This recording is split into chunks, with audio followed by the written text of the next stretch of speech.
Hey guys, welcome back to TBS Skylab. We've managed to do, I hope, at least totaling, counting, finding the average, except that one got a bit confusing with the weird rounding. And then today we're going to look at maximum and minimum. And these are basically the same algorithm, but with a slight variation on how we do it. So let's open up a nice new window. Now, once again, I have my accounts, and these are bank accounts. So I want to know which account has the most money inside of it.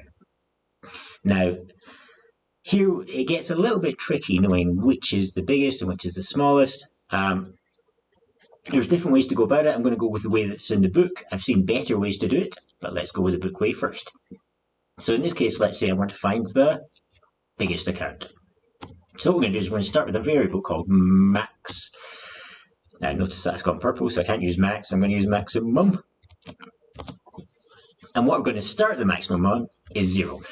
So in this case, let's assume that it must be, everything in here must be a positive number.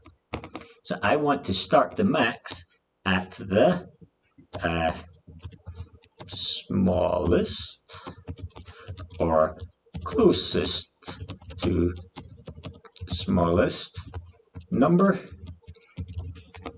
Now, I've actually seen better ways of doing this from students, which is to take the first number and set that to the maximum. But again, I'm just going by what I've seen in the books, and it's better we stick to the books, even if it's not the best. Okay, anyway, so the maximum is going to start at 0. I'm then going to loop through my array, and every time I'm going to compare it to the maximum. If the number is bigger than the maximum, then the new maximum is going to be the new number, or the number that I was comparing it to. So again, to go through an array one by one, and hopefully you're seeing that these are all these algorithms are using a very similar pattern. Yeah, there is tweaks on each thing. So we want to use a count controlled loop, which is hopefully you know by now, a for loop. So we can say for x in range 0 to, I always want to type length of array, but I'm not allowed to, 1, 2, 3, 4, 5, 0 to 5. Now, I want to say if that number is bigger than that number, so let's try that. Oops, I've missed a bracket. My teacher. Okay, so if that number, so that number we know is my account's x. I'm going to say if my account's x, so 900, is bigger than the current maximum, which is maximum, then what I want to do is I want to say the maximum is now equal to my account's x. Okay, so hopefully that's not too weird and confusing. But basically you're saying, is this number bigger than that number? Yes. Well then, okay, I'm going to change it to 900. Is that number bigger than that number? No. Skip. That number bigger than that number? No. Skip. Is that number bigger than that number? Yes. Change it. And we just basically go through however many items there are in the array. So then at the end, we need to output the result. And that's going to be to print the maximum. Oops, that's the wrong one. It's going to be to print the maximum. So in this case, the biggest number is 1000. So hopefully we're going to print that out. Oops, what did I do? If my account's x is greater than maximum, why did it not like that? Oh my god, okay, I put 50 in there. Don't know where that came from. Try again. 1000. Yay! And again, I should probably give a nicer error message here. The biggest number is maximum. Okay, let's try again. Okay, so the biggest number is 1000.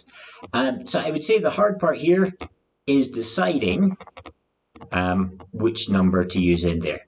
And so, like I said, I've seen students do it in better ways, which is to say the maximum equals my accounts 0. So that means we're going to set that first number as it, and then when we run it, we should get the same result. Now, if anyone can see any issues as to why this isn't better, please let me know, but it just seems to be a better way to do it.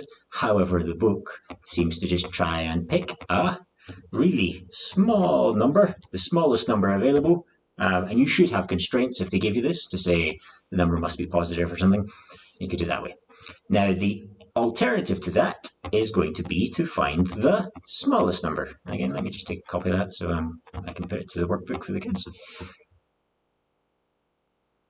An alternative to that is trying to find the smallest number. So we want, instead of this smallest number, we want to start with a really big number. So let's call it minimum. Minimum, probably right. Now, again, this is where it gets weird.